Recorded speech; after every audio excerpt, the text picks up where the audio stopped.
अस्सलाम वालेकुम दोस्तों, उम्मीद करता हूँ आप सब खैरियत से होंगे। दोस्तों, आज की इस वीडियो में सऊदी अरब की कुछ ज़रूरी और बड़ी खबरें आप लोगों के साथ में शेयर करने वाला हूँ, तो वीडियो को पूरा ज़रूर देखें ताकि पूरी जानकारी आप लोगों को मिले। आज की इस वीडियो में कई सारी ज़रूरी खबरें हैं, तो वीडियो को आखिर तक ज़रूर देखना। जिसमें सबसे पहली अपडेट रियाद, दम्माम और दुबई से इंडिया सफ़र करने वालों के लिए है। देखिए, एयर इंडिया की तरफ से चलाई जाने वाली एयर इंडिया एक्सप्रेस की तरफ से एक सर्कुलर जारी किया गया है, एक ऑफर आया है जिसमें इन्होंने कहा है कि 15 सितंबर से एयर इंडिया एक्सप्रेस फ्लाइट की टिकट की बुकिंग शुरू हो रही है, जिस पर आप 15 अक्टूबर तक सफर कर सकते हैं। इसमें एक बहुत ही अच्छा ऑफर ये लोग लेकर के आए हैं कि जो भी एयर इंडिया एक्सप्रेस का फ्लाइट टिकट बुक करेगा वो अपने साथ में 5 किलो वजन ज्यादा ला सकता है। यानी दम्माम से, रियाद से और दुबई से अगर आप इंडिया सफर करने वाले हैं और आप एयर इंडिया एक्सप्रेस की फ्लाइट से आते हैं तो आप अपने साथ में फ्लाइट की बताई हुई लगेज बैगेज की जो लिमिट है उससे 5 किलो ज्यादा आप ला सकते हैं। तो ये एक बड़ा अच्छा ऑफर है एयर इंडिया एक्सप्रेस की तरफ से। इसके अलावा 3 tweet ministry of human resource and social development की तरफ से आई है। देखिए, ministry of human resource and social development का एक ट्विटर हैंडल है जिसका नाम है हुकूकल मुअद्दफ, यानी वर्करों के हक, वर्करों के अधिकार, जहां पर ये लोग लेबर कानून के जो भी आर्टिकल हैं उसके बारे में टाइम टू टाइम वर्करों का जो अधिकार है उसको ट्वीट करते रहते हैं। तो आज इनकी तरफ से 3 ट्वीट आया है, तो इन तीनों ट्वीट को मैं एक साथ करके आपको बता रहा हूं। देखिए, इसमें इन्होंने कहा है कि सऊदी अरब के अंदर बहुत सी ऐसी कंपनियां हैं जो अपने वर्करों के लिए जो इंश्योरेंस बनाती हैं, मेडिकल इंश्योरेंस, वो सिर्फ वर्करों का ही बनाती हैं। अगर वर्कर अपनी फैमिली के साथ में सऊदी अरब के अंदर रह रहा है और किसी कंपनी में काम कर रहा है तो उस कंपनी के लिए ये जरूरी है कि वर्कर के साथ में उसकी फैमिली का भी इंश्योरेंस बनवाए। लेकिन बहुत सी कंपनियां हैं जो ये काम नहीं करती हैं, इस कानून को फॉलो नहीं करती हैं। इसके अलावा दूसरे ट्वीट में इन्होंने कहा है कि अगर कोई नया वर्कर किसी कंपनी में काम करने के लिए आता है, चाहे वो सऊदी शहरी हो या गैर मुल्की हो, तो वर्कर का जो प्रोबेशनरी पीरियड है, यानी जो ट्रायल पीरियड होता है वर्कर और कफील के बीच में 3 महीने से लेकर के 6 महीने तक का, तो इस बीच में भी उस वर्कर का और उसकी फैमिली का इंश्योरेंस कंपनी को बनवाना पड़ेगा। और अगला ट्वीट इन्होंने किया है कि देखिए, अगर आप किसी कंपनी में काम करते हैं और आपका मेडिकल इंश्योरेंस नहीं बना हुआ है तो मेडिकल के अंदर, हॉस्पिटल के अंदर जो भी खर्चा होगा और उसका जो भी बिल होगा वो पूरा इकट्ठा करके कंपनी में सबमिट कर दें। यानी कंपनी के मैनेजमेंट को वो सारे बिल जो आपको हॉस्पिटल की तरफ से दवा कराने के दौरान मिले हैं वो सारे बिल कंपनी के हवाले कर दें और उसका जो मुआवजा होता है, उसका जो पैसा होता है वो कंपनी से आपको मिलना चाहिए।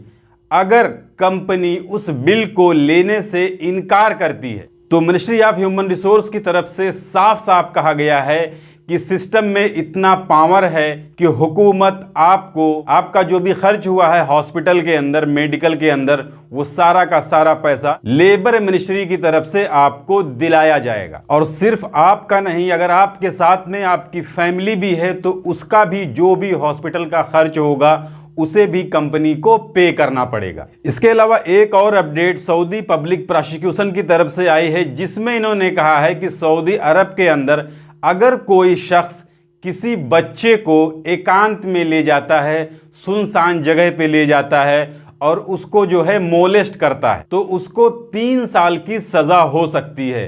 इस सजा पर लोगों ने एतराज जताया है। लोगों का कहना है कि इतने जघन्य अपराध के लिए, इतने गंदे क्राइम के लिए ये सजा बहुत कम है। कम से कम 10 से 15 साल की सजा ऐसे मुजरिमों को होनी चाहिए। इसके अलावा अगली अपडेट वो सऊदी म्यूनिसिपल अफेयर की तरफ से आई है जो कि तंबाकू वाले सामान को बेचने और खरीदने को लेकर के इन्होंने कुछ नियम कानून बताए हैं, जिसमें इन्होंने सबसे पहले कहा है कि इस तरह की चीजें, तंबाकू से बनी हुई चीजें सऊदी अरब के अंदर बिना लाइसेंस के कोई बेच नहीं सकता है। आपने अक्सर देखा होगा बकाले वगैरह पे जो तंबाकू बिकती है उसको वो लोग छुपा के रखते हैं। हालांकि तंबाकू सऊदी अरब के अंदर बहुत से लोग यूज़ करते हैं, शीशे में, हुक्के में, सिगरेट के रूप में मिलता है, लेकिन दुकान में जब आप जाते हैं, बकाले में जाते हैं तो उसे छुपा के रखा जाता है, इसलिए क्योंकि उनके पास तंबाकू बेचने का लाइसेंस नहीं होता है। इसके अलावा दूसरी चीज, 18 साल से कम उम्र वालों को तंबाकू वाली कोई भी चीज बेचने पर पाबंदी है। अगर कोई फिर भी ऐसी चीजें खरीदने के लिए जोर देता है, जबरदस्ती करता है, तो उससे दुकानदार उसकी आईडी पूछ सकता है, जिससे उसके उम्र का पता चल सके। इसके अलावा जितने भी तंबाकू वाली चीज़ें बेचने वाली दुकानें हैं वो रात के 12 बजे तक ही खुली रह सकती हैं। इससे ज़्यादा खोलने के लिए उन्हें परमिट की ज़रूरत पड़ेगी, हुकूमत से परमिशन लेना पड़ेगा।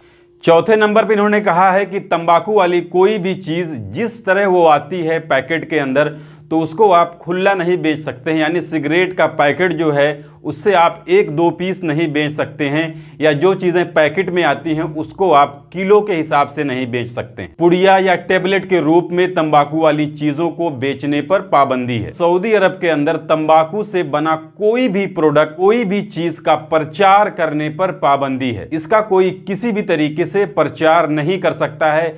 जिस तरीके से हमारे मुल्क के अंदर, इंडिया के अंदर, पाकिस्तान के अंदर सिगरेट वगैरह का, तंबाकू वगैरह का इश्तिहार चलता है, प्रचार चलता है, तो ये चीज़ें सऊदी अरब के अंदर आपको देखने को नहीं मिलेंगी, क्योंकि इसके ऊपर पाबंदी। 5वें नंबर पर इन्होंने कहा है कि तंबाकू वाली चीज़ों को आप डिस्प्ले में लगाकर, और दूसरी चीज़ों की तरह जिस तरह से डिस्प्ले लोग लगाते हैं, सामने शो में लगाते हैं कि कस्टमर देख करके अंदर आए, उस तरीके से तंबाकू वाली कोई भी चीज़ का आप डिस्प्ले नहीं लगा सकते हैं।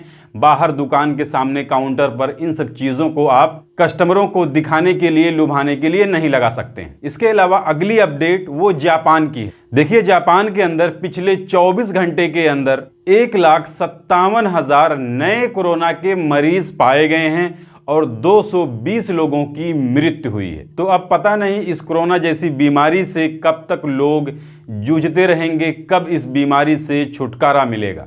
इसके अलावा आप लोगों से रिक्वेस्ट है कि आप लोग हमारे फेसबुक पेज से भी जुड़िए, जिसका स्क्रीनशॉट आपको स्क्रीन पर दिख रहा होगा। हमारे फेसबुक पेज का भी यही नाम है, दी ज़िया व्लॉग, जो हमारे इस चैनल का नाम है, और इसका लिंक भी मैं इसी वीडियो के डिस्क्रिप्शन में डाल दूंगा, तो आप उस पर क्लिक करके डायरेक्ट हमारे फेसबुक पेज से भी जुड़ सकते हैं। तो ये थी आज की इस वीडियो में कुछ ज़रूरी अपडेट जिसे मैंने आपके साथ में शेयर कर दी। जानकारी अच्छी लगी है तो वीडियो को लाइक कर दीजिए। चैनल को अगर अभी तक आपने सब्सक्राइब नहीं किया है तो चैनल को सब्सक्राइब करके बेल आइकन को प्रेस करके ऑल पे ज़रूर सिलेक्ट कर लीजिए, ताकि हमारी आने वाली और भी दूसरी नई वीडियोस की नोटिफिकेशन आपको मिले। क्योंकि सऊदी अरब के अंदर काम कर रहे गैर मुल्कियों से जुड़ी जितनी भी ज़रूरी खबरें होती हैं वो मैं डेली अपने इस चैनल पर लाते रहता हूँ। तो आज की इस वीडियो में बस इतना ही था। मिलते हैं फिर अगली वीडियो में, तब तक के लिए इजाज़त दीजिए। खुदा हाफिज़।